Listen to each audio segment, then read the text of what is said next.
स्वागत है आपका सी न्यूज भारत पर। मैं हूं आपके साथ इशिता तिवारी। रुक करते इस खास खबर की ओर, जहां ठाणे और मुंब्रा क्षेत्र में चल रहे अवैध ऑनलाइन गेमिंग और कसीनो को लेकर सामाजिक कार्यकर्ता इरफान कुरैशी ने बड़ा कदम उठाया है।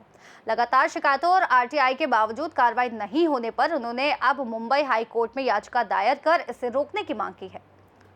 इरफान कुरैशी ने बताया कि दीवा, वागले स्टेट और ठाणे स्टेशन इलाके में खुलेआम कंप्यूटर आधारित जुआ चल रहा है, जिससे युवा बुरी तरह प्रभावित हो रहे हैं। उन्होंने कहा कि ऑनलाइन जुआ समाज के लिए नशे जितना खतरनाक बन चुका है और इसे तुरंत बंद करवाया जाना चाहिए। उन्होंने प्रशासन से तुरंत छापेमारी और सख्त कार्रवाई की मांग की है। यदि प्रशासन कार्रवाई नहीं करता तो समीर मर्चेंट और मिनाज मोजवाला के माध्यम से माननीय मुंबई हाई कोर्ट में पुख्ता सबूतों के आधार पर कानूनी कार्रवाई सुनिश्चित की जाएगी।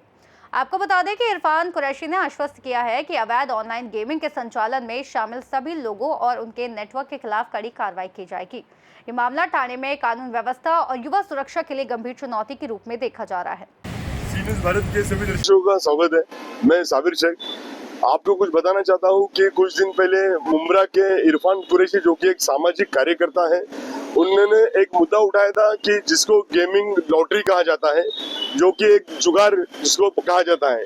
तो जुगार के अधीन बहुत छोटे बच्चे से लेके तो बड़े लोगों के जो घर तबाह होते जा रहे हैं, तो उनके खिलाफ में उन्होंने आवाज उठाई थी। तो उन्होंने क्या आवाज उठाई थी, घटनाक्रम क्या है, और उन्होंने प्रशासन से जो मांग की थी उनकी मांग पूरी हुई या नहीं हुई, तो उसके बारे में हम आज हाई कोर्ट उनसे बाइट लेने आए हैं, उनकी घटनाक्रम जानने आए, हम उनसे जान के लेंगे। इरफान भाई, सबसे पहले आपका नाम पूरा और डिटेल बताइए, घटनाक्रम बताइए, क्या हुआ क्या नहीं हुआ और आपको इंसाफ क्यों नहीं मिल रहा है और कैसे मिलेगा। मेरा नाम इरफान कुरैशी है। मैं एक समाज सेवक हूँ।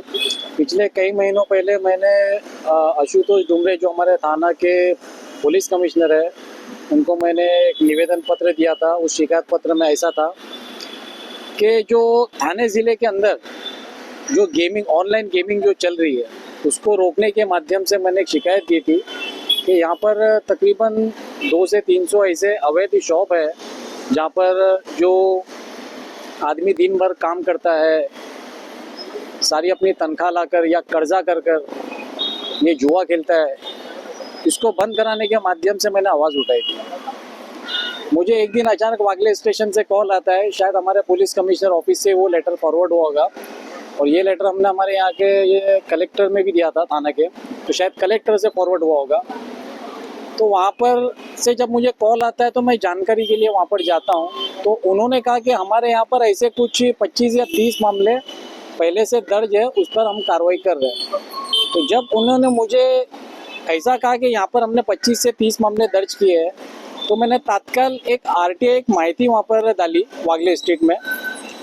तो माहिती आने के बाद में मुझे कुछ इस तरीके से जानकारी मिली, मेरी शिकायत है ऑनलाइन गेमिंग पर, और मुझे आरटीआई के अंदर जानकारी आ रही है कि हमने जुए वाले को पकड़ा है, हमने मटके वाले को पकड़ा है।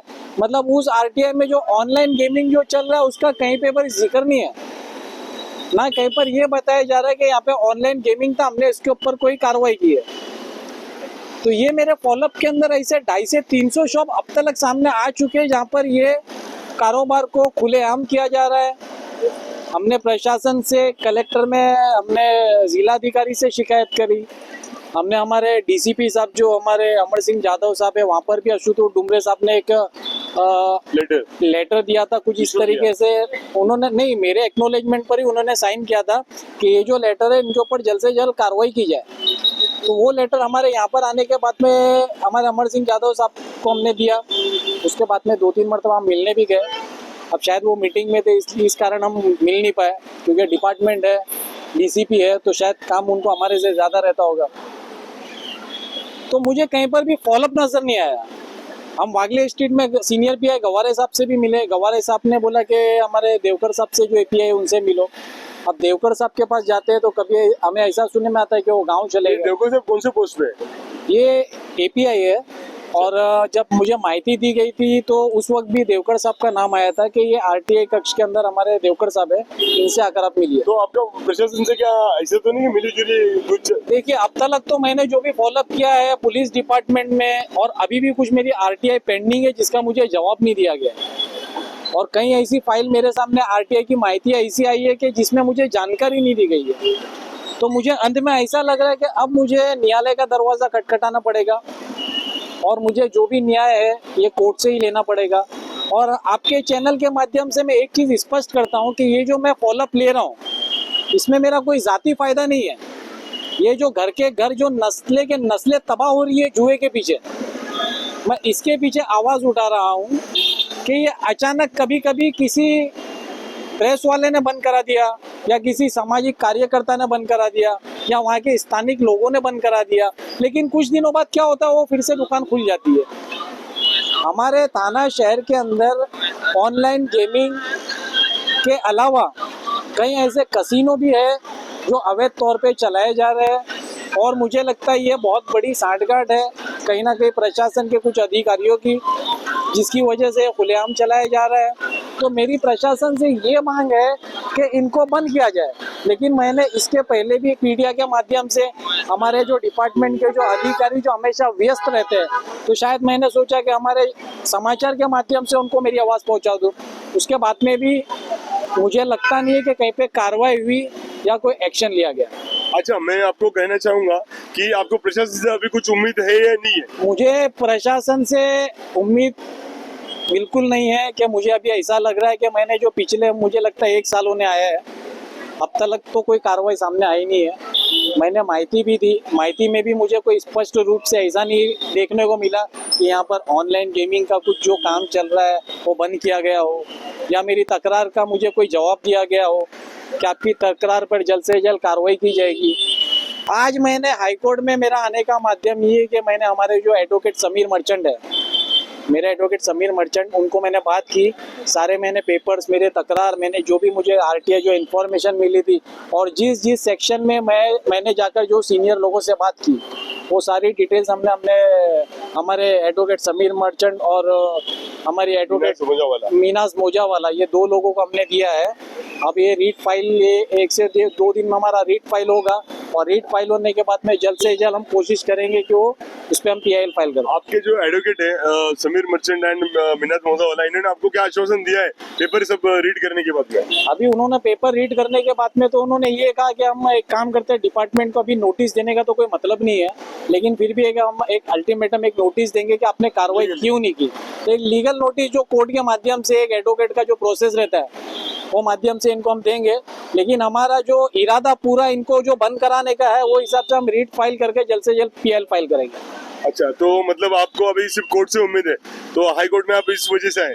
नहीं, मुझे जो भी अभी काम करना है, जो भी स्टेप लेना है, अभी जो मेरा फॉलोअप है वो जितनी भी जानकारी मैंने जो प्राप्त की थी वो सारी जानकारी मैंने हमारे एडवोकेट समीर मर्चेंट और मीनाज मोजावाला को दे दी है। अब जो भी मुझे न्याय मिलेगा वो जल्द से जल्द, मुझे पूरी ऐसी उम्मीद है कि ये न्याय मुझे जल्द से जल्द मिलेगा और पूरी जो भी मेरी जानकारी के माध्यम से जो मेरे को नॉलेज था मैंने समीर मर्चेंट और मीनाज मोजावाला के साथ में जो शेयर की है, मैं जल्द से जल्द पीआईएल तक पहुंचूंगा। तो सभी दर्शकों को मेरा यही कहना है कि आज हम आए थे मुंबई हाई कोर्ट, जहाँ पे हमने इरफान कुरैशी जो कि एक सामाजिक कार्यकर्ता है, तो इनका लड़ा, इनकी फाइट 1 साल से कंटिन्यू चल रही है। तो इसमें इन्होंने आज मुंबई हाई कोर्ट में समीर मर्चेंट एंड मीनाज मोजावाला जो कि एडवोकेट है, उन्होंने सभी पेपर, सभी दस्तावेज, सब कुछ उनके हैंडओवर कर दिए और करने के बाद उनसे आश्वासन लिया है। तो उन्होंने उनको आश्वासन भी दिया है कि उसमें जल्द से जल्द कार्रवाई होगी, क्योंकि इनको प्रशासन से जो उम्मीद थी, जो उनकी उम्मीद पूरी नहीं हुई, इसके लिए उनको मुंबई हाई कोर्ट का दरवाजा खटखटाना पड़ा है। तो अभी इनको उम्मीद मुंबई हाई कोर्ट से है, तो आने वाले दिनों में हमें पता चलेगा कि उनको इंसाफ कैसे मिलता है। और ज्यादा करके चैनल को ज्यादा से ज्यादा लाइक करो, कमेंट करो, शेयर करो कि ज्यादा से ज्यादा जहाँ ये गेमिंग लॉटरी चल रही है वो सब जगह पे बंद होनी चाहिए। मैं Sabir Shaikh, C news Bharat, Mumbai high court. Irfan Qureshi की पहल और हाई कोर्ट में याचिका से साफ है कि ठाणे में अवैध ऑनलाइन गेमिंग को रोकने के लिए अब न्यायालय और प्रशासन दोनों स्तर पर कार्रवाई तेजी से होने की उम्मीद है। फिलहाल के लिए इस खास रिपोर्ट में इतना ही। देश और दुनिया की तमाम बड़ी खबरों से जुड़ने के लिए आप बने रहिए सी न्यूज भारत के साथ।